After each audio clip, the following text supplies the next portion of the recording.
Breaking news tonight, the deadly attacks on American troops in the Middle East as the war between the U.S. and Iran escalates. The U.S. military saying 2 service members were killed and another is missing after Iranian attacks in Jordan. 4 others hurt. The deaths marking the first American casualties from Iranian attacks since the early days of the war. And with both sides escalating strikes, could the conflict spiral out of control? We're live in the Middle East. Dangerous storms marching across the east, triggering flash floods. Look at these people trapped on a box truck. Water pouring down into New York City subway stations. And now, more than 100 million people bracing for tornadoes and hail, too. And all of it still not enough to clear out that toxic wildfire smoke in some areas. We've got the latest forecast. Texas declaring a major disaster after more catastrophic floods. Nearly 1 trillion gallons of rainwater falling in just days. Hundreds of rescues, neighborhoods destroyed. And tonight, the cleanup, our teams in the flood zone. Hostage rescue deep inside the Northern California wilderness. We got an armed standoff going on with hostages. What we know about the U.S. Forest Service workers rescued after being kidnapped, zip-tied, and held at gunpoint. What we're learning about a high-profile political prisoner just freed from Cuba, who's now here in the U.S. The wreckage just discovered from that deadly boat accident near Alcatraz. Countdown to the World Cup final. What to expect ahead of tomorrow's big game, plus the battle for bronze. World record broken. The runner who just logged the best mile time ever. And there's good news tonight about the emotional reunion between this man and the heroes who saved his life. This is NBC Nightly News with Jose Diaz-Balart. Good evening. We begin tonight with a major update out of the Middle East. The U.S. launching new attacks, retaliating for the deaths of 2 American service members killed in attacks by Iran, with a 3rd still missing. The U.S. military revealing tonight those service members were killed in action, defending against Iranian ballistic missile and drone attacks in Jordan. Here you're looking at new video from Iranian state media, which says it shows drones heading to American bases in both Jordan and Kuwait. It comes after a violent week in the region, with the U.S. and Iran trading escalating attacks for days now. And we're just learning the U.S. is launching a new round of attacks tonight. Also tonight, the State Department now warning Americans across the world to exercise increased caution. Our team is covering it all, and Keir Simmons starts us off tonight from Saudi Arabia. After a week of escalating conflict, tonight 2 U.S. service members are dead, killed defending against an Iranian missile and drone attack in Jordan. U.S. Central Command says another service member is missing in action. The deaths, the first during direct Iranian fire since the early days of this war. This video showing the moments missiles hit Muwafaq Salti Air Base in Jordan overnight, though it's unclear if it's the same strike that killed those 2 service members. U.S. Central Command says it's withholding their identities until 24 hours after their families have been notified. 4 others were medically evacuated but have since been discharged, CENTCOM says. Iran had claimed it destroyed at least 2 American fighter jets and 3 aircraft at a base in Jordan, with Iran's new supreme leader in a statement today vowing a forceful response to increasing American attacks. Iran has accused the U.S. of killing civilians and striking bridges like this one, close to a port on the Strait of Hormuz. And Iran says desalination plants have been hit that provide drinking water to thousands. CENTCOM says it's targeting Iran's military capability. And Iran has itself hit desalination plants in Kuwait. Here, large plumes of smoke are seen rising from an oil facility there. Kuwait has been hit hard. This satellite image showing the scope of the fire from the sky. Neighbouring countries condemning those Iranian attacks as flagrant aggression. Keir Simmons joins me now from Jeddah in Saudi Arabia. And Keir, Jordan has been repeatedly targeted. That's right, Jose. Those U.S. forces in Jordan have been under almost constant fire. Jordan has said in the past 2 days it has intercepted 13 missiles and 4 drones. Now, this new wave of strikes from CENTCOM, it says, will punish Iran's Islamic Revolutionary Guard Corps for those deadly strikes on those U.S. service members. Jose? Keir Simmons in Saudi Arabia, thank you. Let's go to Julie Sirkin, who's traveling with the president, joins us now from New Jersey. Julie, has the White House indicated how the president plans to respond to these deadly attacks from Iran? Jose, the U.S. launching new strikes to punish Iran tonight, according to Central Command. The question remains, though, if the U.S. will further escalate after the deaths of those 2 service members. Lawmakers are sending condolences to their families. As for the White House, Jose, they are referring us back to that CENTCOM statement Keir referenced. We also haven't heard from President Trump, who has been unusually quiet on social media today.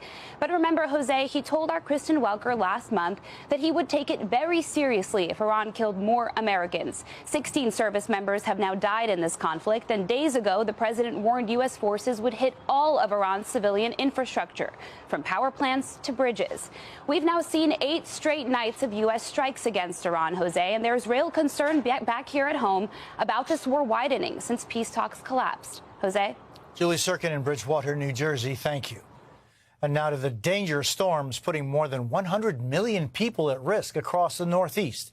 Those storms already triggering flash floods, with that wildfire smoke still lingering in multiple major cities. Valerie Castro reports. Tonight, more than 100 million people on alert for severe weather as the Northeast braces for tornadoes, hail, and flash flooding. Multiple rounds of dangerous storms moving through the New York City area. Streets turning to rivers in Queens. 2 men trapped on top of this box truck stranded by the floodwaters. First responders arriving on scene. The pair carefully moving along a narrow ledge. A firefighter extending their hand to help them make the final steps to safety. Visitors to Midtown Manhattan battling rain and wind. This midday rain shower caught a lot of people off guard. The skies were already hazy from all of that Canadian wildfire smoke, so the rain sent a lot of people running for cover.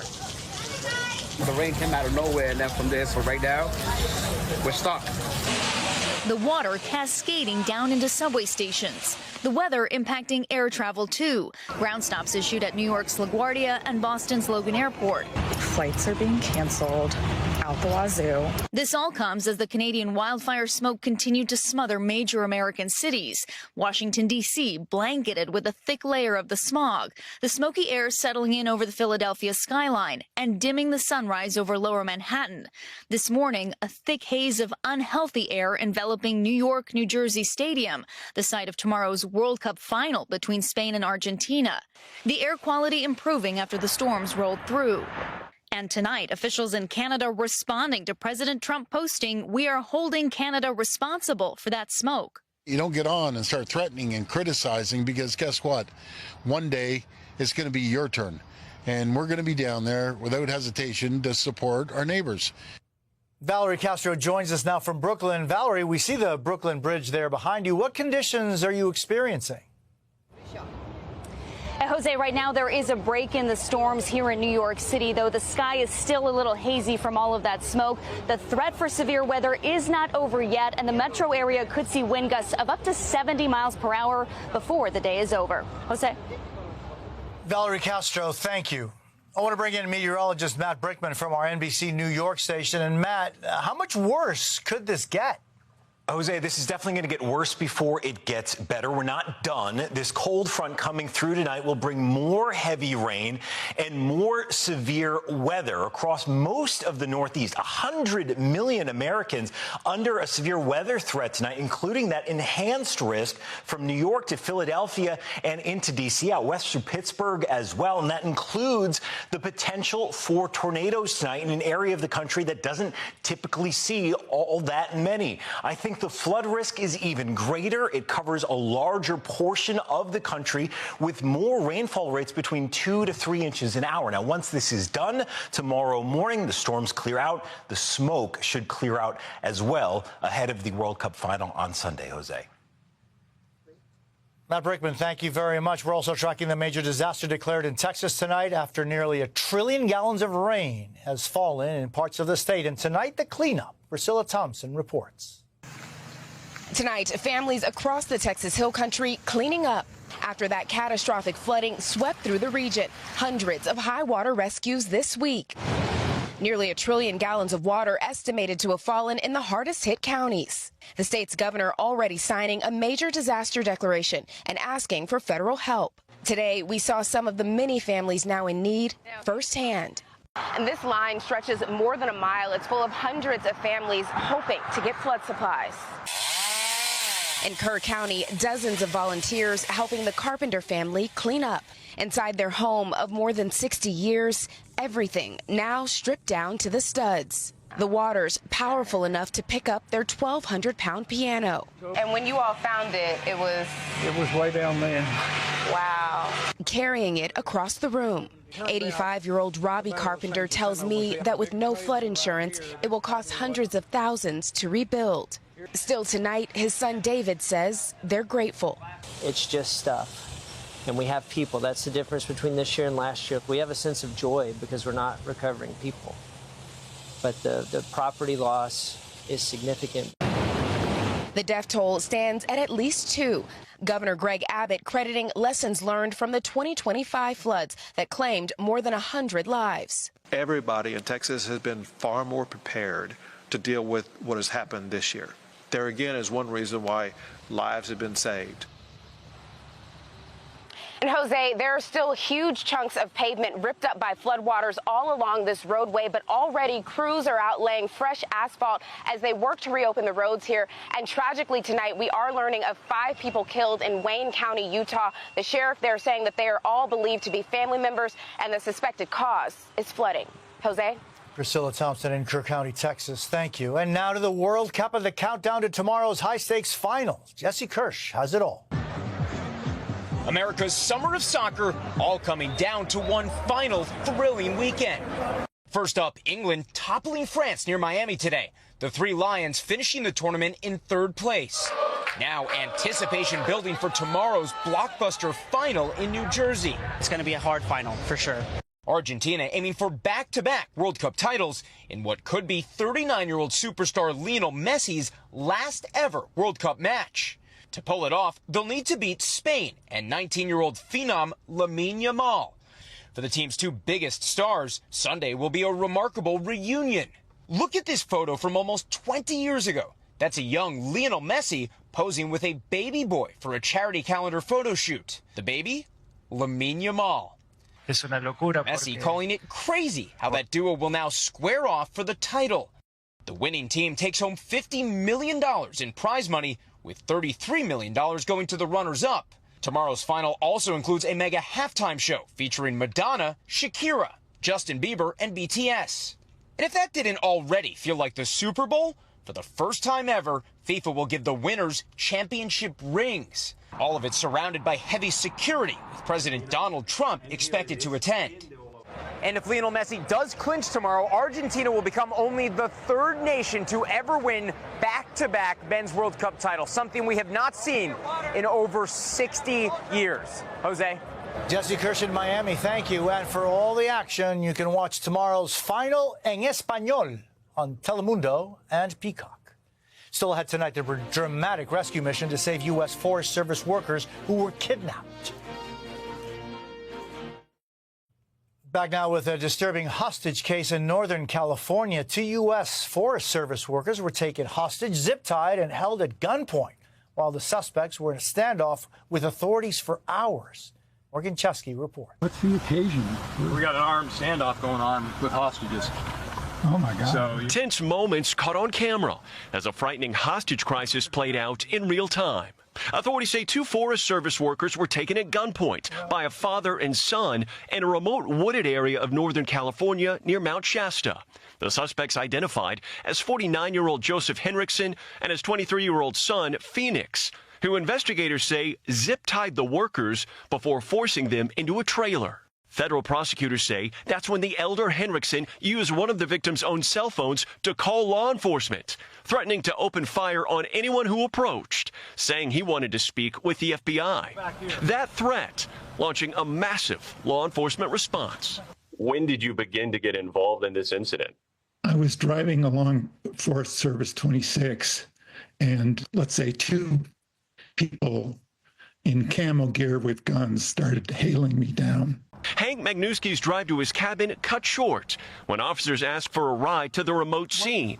His dash cam capturing local, state, and federal agents converging. The FBI even flying in a tactical team cross-country from Virginia. I would have never, ever guessed something like that would happen around here. The FBI says the suspects were found with an AR-15 and knives and claimed to have grenades. The standoff lasting nearly 15 hours, finally ending around 1:50 Friday morning, when the suspects released both workers before surrendering soon after. And tonight, those suspects remain in federal custody, facing kidnapping charges that carry a max penalty of life in prison. Jose? Morgan Chesky, thank you. We're back in a moment with a world record that was just broken and the new one set for the best mile time ever. We're back now with one of Cuba's most high-profile political prisoners who is free tonight and in the United States. Luis Manuel Otero Alcántara traveled to South Florida after receiving a humanitarian visa from the U.S. The artist was one of the leaders of a movement against Cuba's regime. He was detained during the historic July 11th, 2021 protests against that regime. Human rights organizations say there are still hundreds of political prisoners behind bars. Also tonight, the FDA says Taylor Farms, the supplier linked to that Cyclospora parasite outbreak, is pulling certain brands of iceberg lettuce in 27 states, including at Walmart stores, and in many of those states, specifically including some bags of Walmart's market-side bagged iceberg salad and shredded iceberg salads. The Cyclospora outbreak has been linked to severe stomach illnesses in 34 states across the country. In the West, crews say they have found the wreckage of a boat that sunk in the San Francisco Bay earlier this week. 2 people were killed, 2 more still missing after the vessel capsized. Officials say the boat sank with 20 people on board after it was hit by a wave. Police say they used sonar to find the sunken boat and now trying to assess whether it's safe or even possible to recover the wreckage. And runner Josh Kerr just broke the world record for running 1 mile in front of a massive crowd in London. The old record was set 27 years ago, back when the 28-year-old Kerr was just 1 year old. His magic time today, 3 minutes, 42.66 seconds, beating the record by nearly half a second. Why don't we come back? There's good news tonight about the emotional moment when this man met the nurses who saved his life. There's good news tonight. You know, so often the good news doesn't get as much attention as the bad. So every Saturday we highlight the many people who spread joy and love. And these are just some of those stories this week. 3, 2, 1. Talk about a surprise. That's 9-year-old Kennedy Marples, a monster truck enthusiast in Utah, getting a costume designed just for her. Wow, you look so cool. That costume, modeled after the Sparkle Smash monster truck, was created in a partnership between Monster Jam and the nonprofit Magic Wheelchair. Sparkle Smash! The gift sparking joy for Kennedy and her family. This is a moment decades in the making. That's Amy Davis at her childhood home in Ripley, Michigan. Right there. Uncovering treasure after 36 years. Oh my God, oh my God. Before her parents sold that home, Amy set out on a mission to find this time capsule. She buried it with her best friend Nicole when they were just 8 years old. I'm literally gonna cry. Inside, a marble, a seashell, a ring, and a penny. All mementos from a lifelong friendship that has also withstood the test of time. And for Brad Keith, an emotional reunion with the nurses who saved his life. That's Martina Dykstra and her daughter Leah Schaefer, who found Brad at just the right time when he collapsed on a dock before a fishing expedition. You are a miracle. Somebody was watching. They were sitting on a bench when Leah's husband saw Brad experiencing a medical emergency. My husband was like, you guys need to get over there. Mother and daughter jumped into action, giving Brad CPR until paramedics took him to the hospital. To tell you the truth, I was a little upset I missed the fishing tournament. What did you? When Brad learned what happened, he knew he had to thank them in person. I am so grateful for you. What did they do, Brad? They unselfishly did their job to somebody they didn't even know. And I can never be grateful enough. You're welcome, Brad. You're welcome. It was our privilege. For Leah and Martina, that experience was profoundly meaningful too. I believe in God's hands. It's like amazing to me that I would be a part of a miracle. And I believe that I witnessed a miracle for Brad. Your training kicked in, but then you felt that there was a bigger hand there. My mom does labor and delivery nursing, and I do nursing for adults. She's involved with bringing life into the world. We're not able to give life, and it's not our right to take life, but to have the opportunity to believe. And if this isn't his time, we can't say everything's been tried yet. We're looking at this guy, and we have training that can make a difference. What a difference indeed. That's NBC Nightly News for this Saturday. The great Hallie Jackson will be here tomorrow night. I'm Jose Diaz-Balart. Thank you for the privilege of your time, and good night.